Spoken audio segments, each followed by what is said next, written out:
Welcome back, everyone, to TV5 News at 9. We are getting you geared up for the in-state showdown between Michigan and Michigan State this weekend. And today we're talking all about how to have a perfect tailgate with proper food safety. And here to help me do that is Steve Ellis. We're at the Saginaw County Health Department. Steve, it is good to be with you. How are you? Good morning. How are you? Doing great. Okay, so we have two setups here. We're going to talk about food safety and separating them out, but we just want to go over the most important food safety rule of the game, and that is... Keep hot food hot and cold food cold.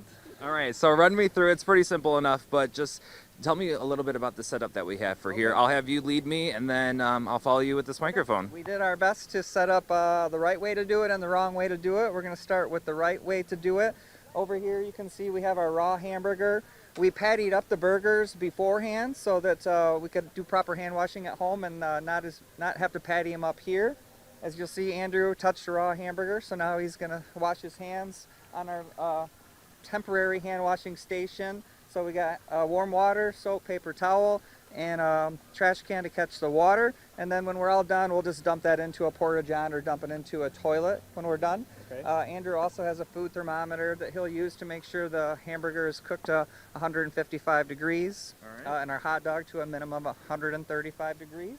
So Steve, just tell us a little bit about the prep work before, during, and after preparing food as we go through this. Okay, well, everything you can prep at home, try to do it at home. If you can, pre-patty your burgers, if you can cut your fruits and vegetables at home and bag them up separate, that way you're not doing it here. It's not a clean environment. You're doing your best to make it clean, but it's just not, outside is just not a clean environment. So anything you can do at home to just have everything cut, prepped, and ready to go is the best way to do it. So, and again, you'll see with the utensils, we do have, this is going to be for the raw hamburger, and then we have a separate utensil for the hot dog because they're going to be cooked at different temperatures, okay? Okay. And then we also, we'll get over here, we'll have a Ziploc bag of our extra.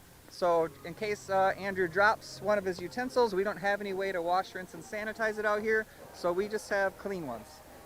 In case he drops it, just for backup, okay? Perfect. Over here you'll see that we have our drinks and stuff on ice. We also have hot dogs in here just to show you that hot dogs, you can eat those cold. They're perfectly safe. You don't have to worry about cross-contamination with hot dogs. They can be stored with your pop and water. You just don't want them stored with your raw hamburger. Okay. And then moving this way, we also have all of our dips on ice. Lots of ice. We have ice underneath. We have ice all the way around it. And we're trying to keep our dips at 41 degrees or below. Cold food's cold. If you have a way to have a generator or new vehicles, you can plug in. So we have this plugged in to keep our food hot, and we're trying to maintain 100. We've cooked all of this on the grill already, and now we're trying to maintain it at 135 degrees. Smells good. And we can control that as we like. That's pretty much the right way to do it. That's the right stuff. So I hope you were taking notes. State would do it. And Michigan. And, all right, tell us, you guys did Michigan dirty, putting the Michigan blanket over here. Some of this is exaggerated for effect, but this would be an improper way to do it. So here we have a hot holding. They brought the sternos to keep it hot underneath, but over here you'll see that instead of underneath here keeping their food hot, they're stored with their clean utensils, possibly contaminating them right here. So they forgot to put these underneath their aluminum foil to keep their food hot. Yep. So now we have all this food that is not holding at a proper temperature.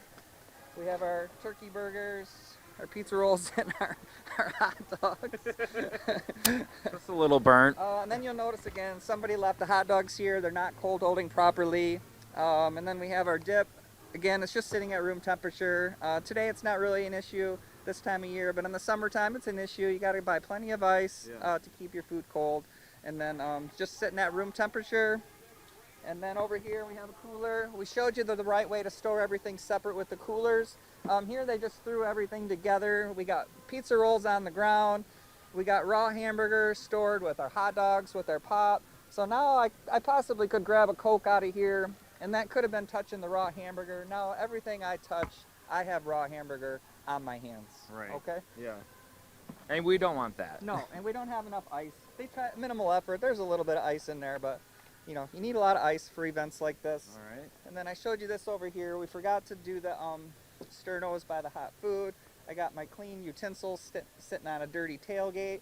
And then we made a little bit of effort for hand washing. We grabbed some soap, but we don't have any water, we don't have any paper towel, we don't have a trash can to How's that gonna work? run that in. Not very well, but that's the minimal effort. Yeah. So, but that's our best example of a good way to do it and a bad way to do it. This So. has been pretty visual. We love it.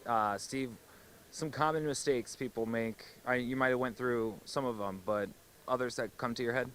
Well, I think just even during COVID-19, everybody's learned the importance of hand washing. And we do a lot of weekend events where people set up things like this for different events, and we try to make and stress the hand washing, and to have a hand washing station like that set up, and to have a food thermometer, and just, bare minimum, make sure you cook it to the right temperature. And then if you're not out there very long, it's a pretty minimal risk because you're not out there very long. But it's all about hand washing, maintaining proper temperatures, and proper hygiene.